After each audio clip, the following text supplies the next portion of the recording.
자, HLB 주주님들 반갑습니다. 자, 일단 여러분들 한 주간 너무 고생 많으셨고요. HLB를 지금 오늘자 기준으로 해서 몇 가지 체크를 해봐야 될 만한 포인트들을 여러분들께 짚어드리려고 합니다. 일단 단기적으로 봤을 때 시세가 살짝 꺾이고 또 어제 시간에 하한가로 마무리가 됐었잖아요. 근데 생각보다 그래도 양호하죠. 이 정도면은 우려했던 거 대비해서는 그래도 하락폭이 크지는 않습니다. 자, 왜 이런 상황들이 발생할까요? 시간으로 거의 마이너스 10%의 하락이 나타났는데 결국에 여기서도 또 제가 같은 말씀을 드릴 수밖에 없어요. 그 본질적인 거에 집중을 해야 된다라는 말씀을 계속 제가 드리고 있지만 회사 측에서도 어제 공식적으로 입장을 밝혀줬었죠. 사실 내용이 별건 없어요. 솔직히 말씀드리면 중간중간에 보시면은 뭐 서류 제출 관련해가지고 항서랑 협의를 진행할 거고 늦어도 9월에서 10월까지는 마무리할 것이다 라고 회사 측에서는 언급을 했었는데 항서와 협의를 해서 일정을 확정을 해야 되긴 하는데 아직 협의가 완료되지 않은 상태에서 질문이 들어왔고 통계적으로 CRL 이후에 재제출 준비 기간을 고려를 했을 때 늦어도 9월에서 10월 안에는 될 거다라고 답변을 한 것입니다. 그러나 기사에는 10월 중 제출이라고 표기가 되었다라는 겁니다. 그래서 한국의 전문지에는 이르면 10월이라고 표현이 되었다 등등 뭐 여러 가지 내용들이 있는데 사실 솔직히 말씀드리면 이 내용으로 이렇게 주가를 단기간에 막 5% 10%씩 크게 움직여야 될 만한 내용이냐? 저는 절대 그렇지 않다라고 봅니다. 자, 사실 이미 중요한 거는 앞에 하한가 두 방 맞았던 당시에 이때 CRL을 수령을 하면서 사실상 약물이라는 본질에는 의미가 없었고 그 다음에 CRL에 대한 원인 직접적으로 CMC는 어떤 내용인지 아직까지 확인이 되지 않은 상황이었고 그 내용이 이제 여기서 확인이 된 거고요. 7월 2일에 그러니까 본질은 영향이 없고 내용은 일단 기다려봐야 되는 상황이었는데 가장 궁극적으로 중요한 건 뭐냐, 이 내용 자체로 인해서 일단 시간적인 부분에 있어서는 딜레이가 되었다는 겁니다. 지연이 된 거는 분명해요. 결국에 주가라는 측면에서 놓고 봤을 때는 시간이 지연됐다라는 것도 하나의 리스크가 된다라는 거죠. 이런 것들 때문에 주가가 좀 지지부진한 부분들도 없지 않아 있었던 겁니다. 하지만 이거는 주가라는 측면으로 놓고 봤을 때인데 기업을 놓고 봤을 때는 일단 본질 자체에는 문제가 없었다라는 게 정확하게 밝혀진 거죠. 자, 그래서 다행스러운 건 맞지만 중간중간에 이렇게 주가적인 측면에서 나타날 수 있는 변동성은 우리가 감안을 해야 된다라고 여러분들께 설명을 드렸었어요. 자, 어쨌든 어제 있었던 요 내용에 대해서도 시간적인 측면, 결국에 본질에 대한 문제가 아니잖아요. 딱 시간에 대한 문제, 여기에만 포커스가 두어져 있다라는 거죠. 이러한 시간적 지연은 결국에 어떤 투자자들에게 영향을 준 거냐? HLB의 가격에 대한 매력을 보고 투자한 주체들은 여기서 매도를 할 수밖에 없겠죠. 하지만 여러분들은 가치를 보고 투자한 겁니까? 가격을 보고 투자한 겁니까? 그래서 저도 여러분들께 최근에 말씀드린 게 가격적인 측면을 보고 접근하신 분들은 5일선을 이탈할 때 하다못해 보유하고 계신 물량이 100주다 그러면 30주 정도라도 매도를 좀 해보시는 건 어떻겠냐, 수익을 일단 확정 짓고 가셔라 라고 말씀을 드렸습니다. 저 같은 경우에는요, 김 대표 저 개인적으로는 가격적인 측면도 보고 가치적인 측면도 함께 보고 있습니다. 자, 그래서 저는 실제로 4,550주 정도를 매수를 해서 보유를 하고 있었는데 이 중에서 1,500주 정도는 가격에 대한 가치만 보고서 매도를 좀 했어요. 근데 가치에 대한 거는 나머지 3,000주 정도를 보유하고 있습니다. 52,200원에 매수를 했거든요. 자, 그래서 저도 가지고 있는 물량의 한 30% 정도를 가격만 보고 매도를 한 거고 수익을 확정 짓고 나머지의 물량은 가치만 보고서 홀딩을 좀 해보려고 보유를 하고 있습니다. 왜? 본질 자체는 흐트러지지가 않았으니까. 자, 그래서 여러분들 거듭 말씀드리지만 어떤 종목이고 어떤 주식이든 마찬가지예요. 내가 이 주식을 볼 때 가치적인 측면을 볼 거냐 가격적인 측면을 볼 거냐, 이거 굉장히 중요해요. 아시겠죠? 그래서 이런 부분들 기준이 명확해야 된다라고 말씀을 드리고 싶고, 자, 그래서 가격과 가치 이거를 첫 번째로 말씀을 좀 드리고 싶었던 거고, 두 번째로는 매크로에 대한 영향이에요. 어떤 종목이든지 간에 매크로의 영향을 받지 않는 종목은 없습니다. 그럼 HLB는 제가 어떤 매크로 영향을 받는다라 말씀을 드렸죠. 미국 10년물 국채금리를 좀 예의주시해 보셔라 라고 말씀을 드렸는데 최근에 미국 10년물 국채금리가 어떻게 움직이고 있습니까? 많이 떨어지고 있죠. 여러분들 장단기 금리라고 이렇게 얘기를 들어보셨죠. 단기물은 보통 2년물을 가지고 이야기를 하고 장기물은 10년을 가지고 이야기를 해요. 단기물 2년 같은 경우에는 뭐를 주로 반영을 합니까? 정책금리를 보통 반영을 합니다.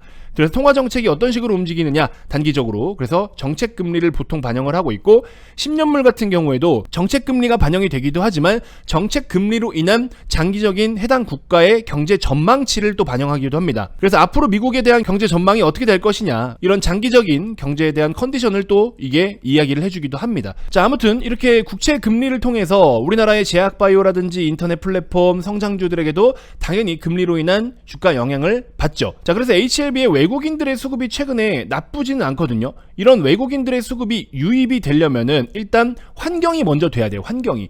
그러면 그 환경적인 측면을 고려했을 때 기본적으로는 금리다라는 겁니다. 그래서 바짝 최근에 보시면 또 외국인들이 잠깐 나갔다가 다시 또 들어오죠.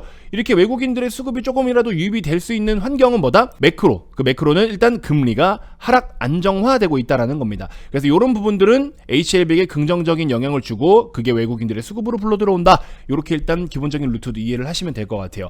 자, 마지막으로 세 번째, 반복적으로 말씀드리지만 결국에 시간적인 문제입니다.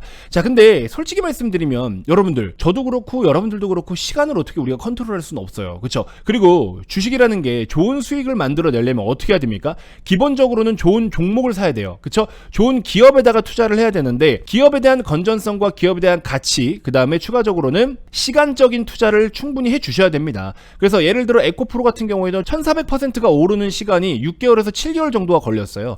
근데 중간에 잘라 먹으면은 그 수익을 얼마 못 먹겠죠. 자, 그런 것처럼 여러분들이 수익을 극대화하시려면 이 시간적인 부분들도 충분히 같이 투자를 해주셔야 된다라는 건데, HLB는 그냥 막연하게 기다리기만 하는 게 아니라 이 시간적인 투자를 하면서 중간중간에 나타날 수 있는 여러 가지 이벤트와 일정들을 각각 체크를 잘 하셔야 됩니다. 근데 이렇게 체크를 해나가는 과정 중에 하한가 두 방 때려 맞았을 당시에 시간이 지연될 수 있는 악재가 나왔던 거죠. 그래서 일시적으로 버퍼링이 걸렸던 거죠.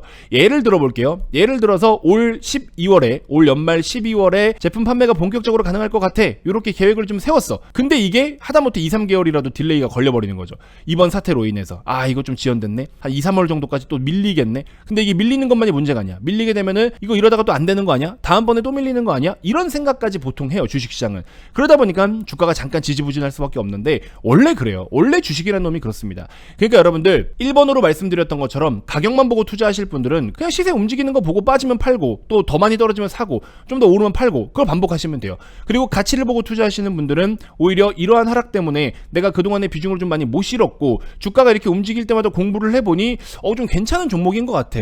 그러면 나는 좀 더 홀딩을 해보겠다. 그러면 주가가 빠졌을 때 조금 더 매수를 해도 되겠죠. 자, 최근에 저한테 많은 분들이 질문을 주셨어요. 최근에 대표님의 영상을 보고 나서 보니 HLB에 대한 가치를 어느 정도는 저도 공감이 많이 되고 최종적으로 FDA 승인까지 한번 가져가 보고 싶다라는 욕심이 그래도 좀 생기는 것 같습니다. 추가 매수를 한다면 지금 이 하락에 추가 매수를 해보면 좋을까요? 라는 질문들이 생각보다 많았거든요.